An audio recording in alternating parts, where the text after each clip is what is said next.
اس وجہ سے علی نے جو ہے وہ سائل کی آواز سنی اور اپنی انگوٹھی سائل کو دے دی۔ اور دوسری بات کہ نماز پڑھنا جس طرح سے عبادت ہے، زکوٰۃ دینا بھی عبادت ہے، تو مولا کائنات نے عبادت میں ایک عبادت کا عمل انجام دیا ہے، لہٰذا جو ہے یہ عمل خود امام کا جو ہے وہ ایک عبادت ہے، یعنی عبادت میں آپ نے عبادت کا عمل انجام دیا، اور یہ دونوں عبادتیں جو ہیں وہ خدا کی خوشنودی کے لیے انجام دی گئی ہیں۔ تو لہٰذا جو ہے وہ ایسا نہیں تھا کہ گویا علی کی توجہ جو ہے وہ خدا سے ہٹ گئی ہو، نہیں، بلکہ عبادت میں بھی مولا کائنات نے گویا ایک عبادی عمل کو انجام دیا۔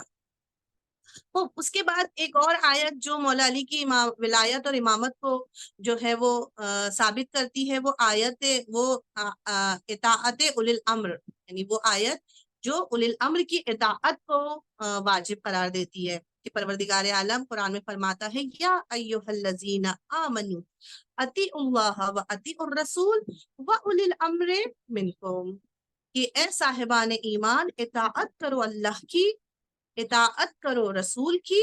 اور اطاعت کرو صاحبان امر کی۔ تو آپ دیکھیے کہ اس آیت میں بھی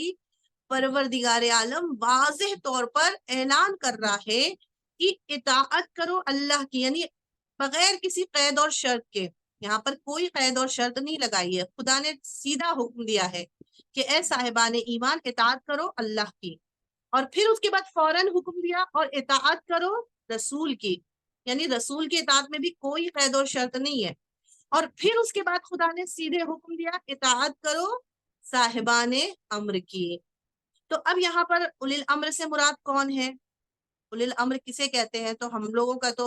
ہماری جو تفاسیر ہے اس میں تو صاف واضح طور پر کہا اولی الامر سے مراد اہل بیت علیہم السلام ہے، 12 امام ہیں ہمارے،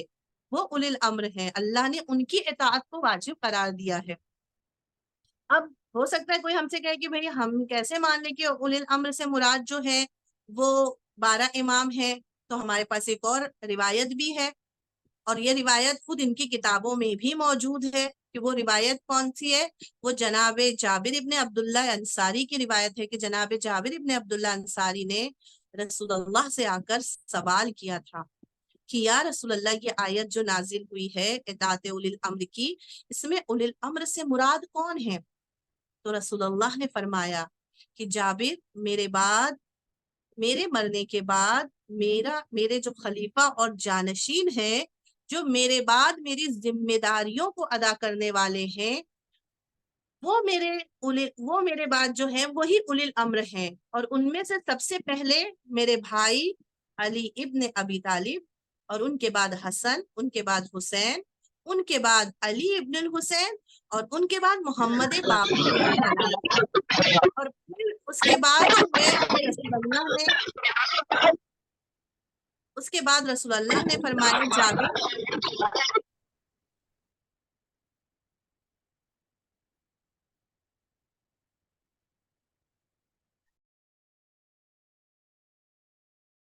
خواہر آپ میوٹ پہ ہیں۔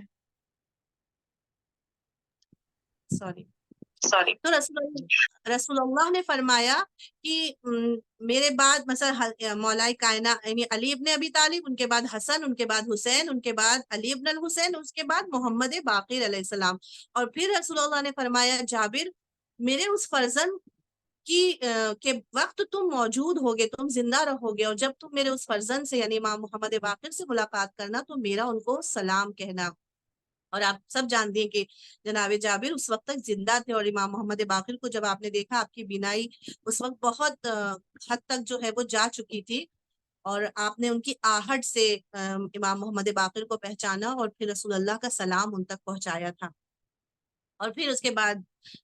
رسول اللہ نے فرمایا ان کے بعد جعفر صادق ہیں، موسیٰ کاظم ہیں، اور اس طرح سے جو ہے وہ آخری امام کا نام لے کر فرمایا کہ یہ سب میرے بعد امام اور رہبر ہوں گے۔ تو آپ دیکھیے کہ اس آیت کے ضمن میں جو حدیث آئی ہے کہ رسول اللہ نے کہا اولی الامر سے مراد یہ 12 امام ہیں، تو اس سے ثابت ہو جاتا ہے کہ اللہ نے ان کی اطاعت کا، جن کی اطاعت کا حکم دیا ہے وہ 12 امام ہیں، اور یہ وہی 12 امام ہیں جن کا نام رسول اللہ نے نام لے کر واضح طور پر بتلا دیا تھا۔ اور دوسری اہم چیز ہم دیکھیں کہ جو اللہ جس طرح سے رسول کی اطاعت کا حکم دے رہا ہے، پھر اللہ نے اپنی اطاعت کا حکم دیا، اور اس کے بعد رسول اللہ کی اطاعت کا حکم دیا، تو پھر اس رسول کو بھی اللہ نے ہی منتخب کیا، یعنی اللہ نے بتلایا کہ یہ رسول ہیں۔ اور پھر ظاہر سی بات ہے کہ جب اللہ نے جس رسول کی اطاعت کا حکم دیا اور رسول کو منتخب کیا، تو ضروری ہے کہ اللہ جس اولی الامر کی اطاعت کا حکم دے رہا ہے اس اولی الامر کو بھی اللہ ہی منتخب کرے، اسے لوگوں کو جو ہے وہ لوگوں کو منتخب کر کے پہچنوائے کہ یہ اولی الامر ہے، تبھی تو اطاعت ہو پائے گی۔ اگر اللہ نے اطاعت کا حکم دیا اور ہم کو بتایا ہی نہیں کہ کون اولی الامر ہے، تو ہم کیسے اس آیت کے جو ہے وہ اس آیت پر عمل کر سکتے ہیں کہ ہم کو جب پتہ ہی نہیں اولی الامر کون ہے؟ تو اس کا مطلب کہ اس آیت کے ضمن میں واضح طور پر بتلا دیا گیا تھا کہ اولی الامر کون ہے، ورنہ یہ آیت پر کیسے کوئی عمل کر پاتا، کیونکہ جب لوگوں کو پتہ ہی نہیں تو اولی الامر کون ہے۔ تو اولی الامر سے مراد یہ 12 امام ہیں جن کی اطاعت کا حکم اللہ نے دیا ہے، جن کی اطاعت کرنا ہم سب پر واجب ہے۔ اور آپ دیکھیے کہ اطاعت انسان اسی کی کر سکتا ہے کہ جو تمام گناہوں سے پاک ہو، اطاعت انسان اسی کی کر سکتا ہے کہ جو ہادی ہو، جو رہبر ہو۔ ہم ہر انسان کی تو اطاعت نہیں کرتے نا، جو ہم سے افضل ہوتا ہے انسان اسی کی اطاعت کرتا ہے۔ ہم اپنے ماں باپ کی اطاعت کرتے ہیں، استاد کی اطاعت کرتے ہیں، جو ہم سے بڑا ہے ہم اس کی اطاعت کرتے ہیں، ہم چھوٹے کی اطاعت نہیں کرتے ہیں، ہم ایرے غیرے کی اطاعت نہیں کرتے ہیں۔ تو اللہ اگر اطاعت کا حکم دے رہا ہے تو اس کا مطلب کہ اس کے اندر وہ کوالٹی، وہ تمام خصوصیات پائی جاتی ہے کہ اللہ نے اپنی اطاعت کے بعد، اپنے رسول کی اطاعت کے بعد اس کی اطاعت کا جو ہے وہ حکم دیا ہے۔ تو اس سے بھی واضح ہو جاتا ہے کہ مولا کائنات ہی ہادی اور رہبر ہیں، امام ہیں، اور ان کی اطاعت سب پر واجب ہے، کیونکہ قرآن کی آیت سب کے لیے ہے، یہ مسلمانوں کے لیے، تمام مسلمانوں پر ان کی اطاعت کرنا کیا ہے، وہ واجب ہے۔ اس کے بعد جو ہے وہ آئے یوم الدار بھی ہے، جس سے ہم ثابت کر سکتے ہیں۔ آئے یوم الدار کیا ہے؟ یہ وہی آیت ہے کہ جو فانذر عشیرتک الاقربین کے، جس میں پروردگار کی طرف سے حکم آیا تھا کہ اے رسول اپنے اقربا کو جو ہے وہ اسلام کی دعوت دو،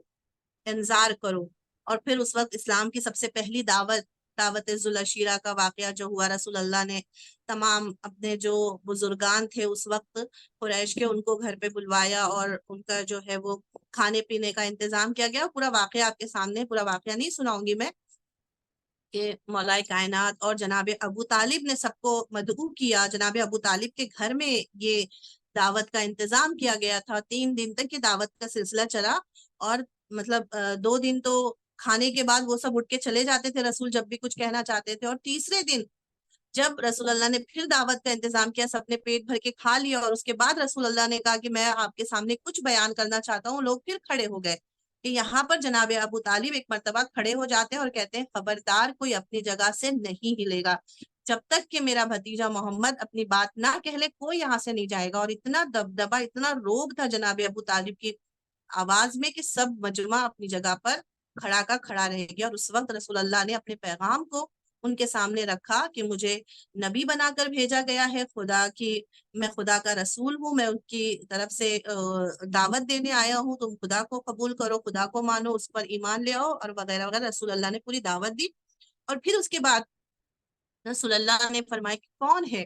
کہ جو اس امر میں میری جو ہے وہ مدد کرے گا، اس کام میں کون ہے جو میری مدد کرے گا؟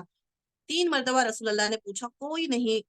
کھڑا ہوا، نہ کسی نے کہا کہ میں آپ کی مدد کروں گا، صرف مولا کائنات تھے جن کی عمر اس وقت 13 سال کی تھی، وہ کھڑے ہو گئے، وہ ہر بار کھڑے ہوئے کہ یا رسول اللہ میں آپ کی نصرت کروں گا، یا رسول اللہ میں آپ کی مدد کروں گا۔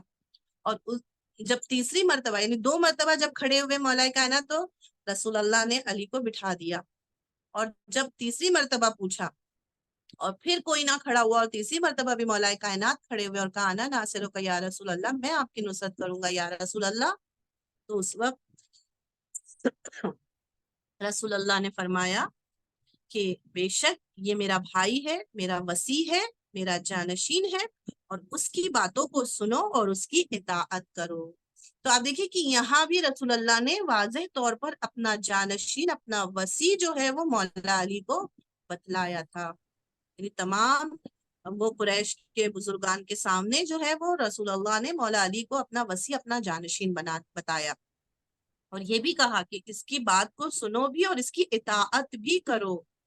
تو اطاعت ایسے ہی نہیں کسی کی جاتی ہے. اطاعت کا مطلب کہ وہ گویا ہادی ہے، وہ رہبر ہے، میرے بعد وہی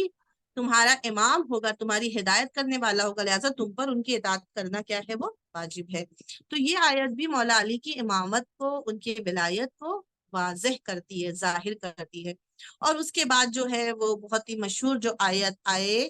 تبلیغ، آئے ولایت، آئے غدیر جس کو ہم کہتے ہیں، یہ آیت بھی مولا علی کی ولایت پر دلالت کرتی ہے. کہ سن 10 ہجری میں پورا واقعہ آپ کو سب واضح طور پر پتا ہے. 10 ہجری میں رسول اللہ اپنے آخری حج سے واپس پلٹ رہے تھے، اور اس وقت یہ آیت جو ہے وہ نازل ہوئی تھی، کہ جس میں جو ہے وہ رسول اللہ پروردگار عالم نے جو ہے وہ رسول کو یہ حکم دیا تھا کہ یا رسول اللہ اس پیغام کو پہنچا دیجئے کہ جو پیغام پہنچانے کا آپ کو حکم دیا گیا ہے، اور اگر یہ پیغام نہیں پہنچایا تو گویا رسالت کا کوئی کام آپ نے انجام نہیں دیا. کہ یہ آیت سورہ مائدہ کی آیت نمبر 67 ہے کہ یا ایھا الرسول بلغ ما انزل الیک من ربک وان لم تفعل فما بلغت رسالہ واللہ یعصمک من الناس ان اللہ لا یہدی القوم الکافرین. اے پیغمبر آپ اس حکم کو پہنچا دیں جو آپ کے پروردگار کی طرف سے نازل کیا گیا ہے، اور اگر آپ نے یہ نہ حکم پہنچایا تو گویا آپ نے رسالت کا کوئی کام انجام نہیں دیا. اور آپ لوگوں سے آپ ڈر اور خوف پیدا آپ کے اندر نہ ہو، یعنی آپ لوگوں سے نہ ڈرے. خدا آپ کو لوگوں کے شر سے محفوظ رکھے گا، اور اللہ کافروں کی ہدایت نہیں کرتا ہے. تو آپ دیکھیے کہ خود یہ آیت بھی مولا علی کی ولایت کو، یہ ہم تو اس کو مانتے ہیں، یعنی یہ آیت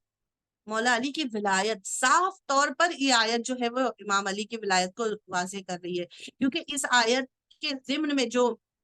واقعہ پورا غدیر خم کا واقعہ نقل ہوا ہے، وہ واقعہ تمام اہل سنت کی کتابوں میں موجود ہے کہ غدیر خم کے میدان پر کس طرح سے جب یہ آیت نازل ہوئی، رسول اللہ نے تمام مجمع کو روکا، جو چلے گئے تھے انہیں بلایا، جو پیچھے رہ گئے تھے ان کا انتظار کیا، اور اس غدیر خم کے جو میدان میں 1.25 لاکھ حاجیوں کا جو مجمع جمع ہو گیا، پھر وہاں پر ممبر بنوایا، اور ممبر بنوانے کے بعد وہاں پر رسول اللہ کھڑے ہوئے، اور کھڑے ہونے کے بعد پوری واقعہ نقل ہے کہ رسول اللہ نے پہلے ان لوگوں سے اقرار لیا کہ کیا میں تم پر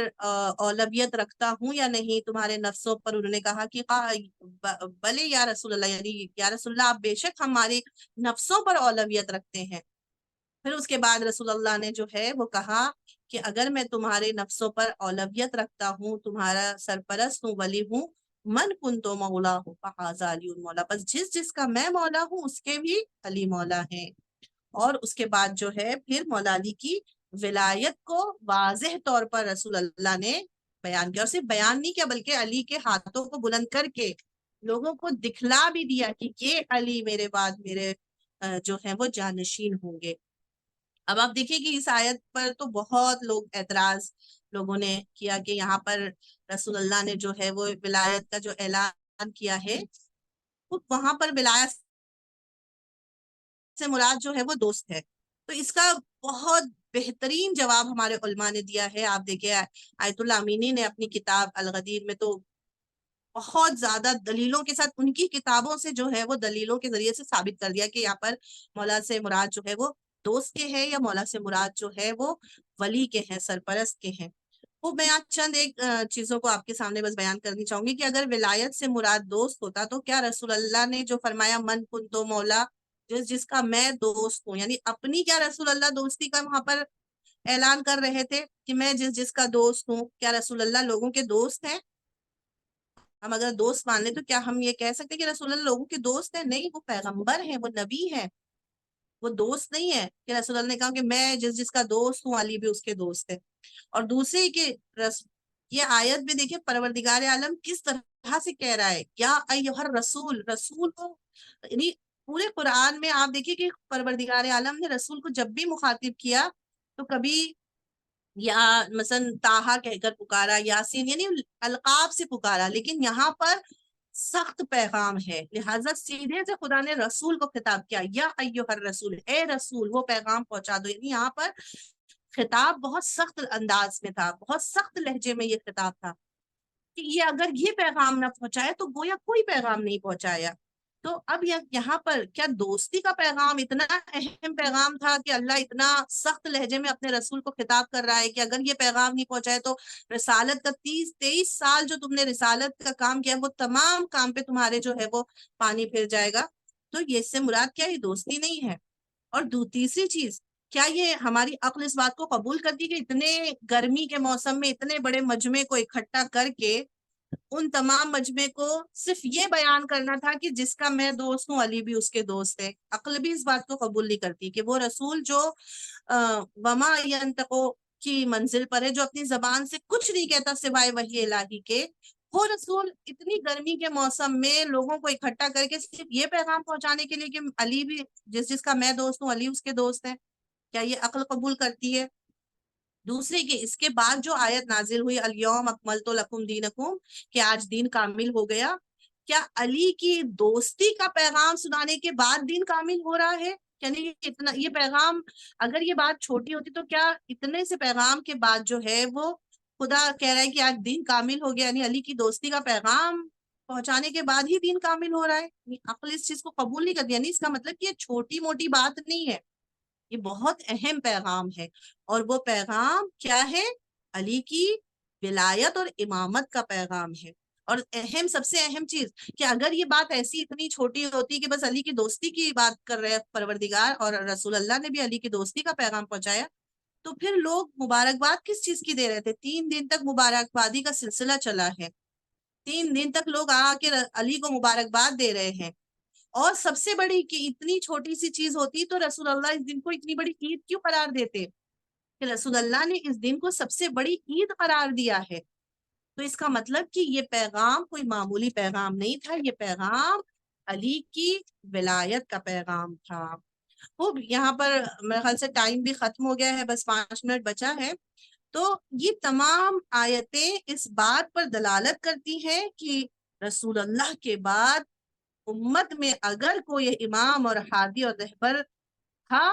تو وہ صرف اور صرف علی ابن ابی طالب علیہ السلام کی ذات گرامی تھی, اور ان کے بعد ان کے 11 فرزند کے جو ایک کے بعد ایک امامت کے منصب پر فائز ہوئے. اور اس وقت ہمارا آخری امام یعنی ہمارے امام زمانہ اجل اللہ تعالی فرجہ الشریف امام وقت ہیں, اور وہ اس منصب پر فائز ہیں, اور وہ پردہ غیب سے ہماری ہدایت کر رہے ہیں. تو مومنات یہاں پر ہمارا یہ جلسہ ہم ابھی اس وقت ختم کر دیں کیونکہ اب وقت ختم ہونے والا ہے. انشاءاللہ اس کے بعد نیکسٹ سیشن میں ہم تھوڑا سا امام زمانہ اور اس کے بعد ولایت ولی فقی کے موضوع پر جو ہے وہ ہم گفتگو کریں گے کہ یہ ولی فقی جو لفظ آیا ہے مجتہد کے بارے میں, کہ یہ لفظ مجتہد کہاں سے آیا ہے اور کس طرح سے اس کو جو ہے وہ عام کیا گیا ہے. تو اس کے اوپر ہم انشاءاللہ ایک سیشن اور کر کے اس کے بعد ہم جو ہے وہ قیامت پر آ جائیں گے. خدا کی بارگاہ میں دعا ہے کہ پروردگار عالم ہم سب کی عبادتوں کو قبول فرمائے, اور ہمارے اس درس کا ثواب جو ہے وہ پروردگار عالم ہمارے تمام مرحومین کی روحوں کو عطا فرمائے. اللہم صلی علی محمد وعلی محمد وعجل فرجہم. آپ سب مل کر ایک سورہ فاتحہ پڑھ دیجئے. اللہم صلی علی محمد وعلی محمد وعجل فرجہم. اللہم صلی علی محمد وعلی محمد وعجل فرجہم. اللہم صلی علی محمد وعلی محمد وعجل فرجہم. بسم اللہ الرحمن الرحیم. الحمدللہ رب العالمین الرحمن الرحیم مالک یوم الدین. ایاک نعبد وایاک نستعین. اہدنا الصراط المستقیم صراط الذین انعمت علیہم غیر المغضوب علیہم ولا الضالین. بسم اللہ الرحمن الرحیم. قل هو اللہ احد اللہ الصمد لم یلد ولم یولد ولم یکن له کفوا احد. بسم اللہ الرحمن الرحیم. قل هو اللہ احد اللہ الصمد لم یلد ولم یولد ولم یکن له کفوا احد. بسم اللہ الرحمن الرحیم. قل هو اللہ احد اللہ الصمد لم یلد ولم یولد ولم یکن له کفوا احد. اللہم صلی علی محمد وعلی محمد وعجل فرجہم. اللہم صلی علی محمد وعلی محمد وعجل فرجہم. اللہم صلی علی محمد وعلی محمد وعجل فرجہم. پروردگارہ اس سورہ فاتحہ کا جو بھی ثواب ہے شہداء معصومین علیہ السلام کی خدمت میں ہدیہ کرتے ہیں. پروردگارہ ان کے طفیل میں اس سورہ فاتحہ کا جو بھی اجر و ثواب ہے وہ تمام شہداء کرام, شہداء ملت, شہداء ایران, عراق, شہداء کربلا, شہداء شام اور سیریا اور جتنے بھی شہید ہوئے ہیں، اور بالخصوص ابھی جو ایران میں جو شہید ہوئے ہیں، ان سب کی روحوں کو ہدیہ کرتے ہیں، اور ان کے طفیل میں جو بھی اجر و ثواب ہے وہ تمام مرحومین کی روحوں کو، بالخصوص ہمارے گروپ کے جتنے بھی ممبران ہیں قرآن کے، ان سب کے مرحومین کی روحوں کو ہدیہ کرتے ہیں، اور بالخصوص مرحوم سید ابو محمد ابن سید تصدق حسین، مرحومہ کنیز فاطمہ، مرحومہ رئیس فاطمہ، مرحوم سید اختر حسین جعفری، مرحوم سید تزین پاشا، مرحومہ احمدی بیگم، مرحوم سید جعفر حسین، مرحوم سید عابد حسین، مرحومہ نیلوفر بالگرامی، مرحومہ ذاقیہ بیگم، مرحومہ ثریا نقوی، مرحومہ سروری خاتون، مرحوم علمدار حسین، اور مرحوم سید ظہیر حسن زیدی، اور مرحوم سید سردار حسین، مرحومہ شیراز فاطمہ، مرحوم محمد باقر، مرحومہ محمد طاہر، مرحومہ قمر النساء، اور جتنے بھی ہمارے یہ ممبران جو ابھی اس وقت اس درس میں شامل ہوئے ہیں، ان کے مرحومین کی خدمت میں ہدیہ کرتے ہیں۔ پروردگارہ محمد اور آل محمد کے صدقے میں ان کی برزخ کی منزل کو آسان فرما، ان کی قبر کی منزل کو آسان فرما، انہیں جوارے میں معصومین میں جگہ عنایت فرما۔ ربنا تقبل منا انک انت السمیع العلیم، آمین آمین یا رب العالمین۔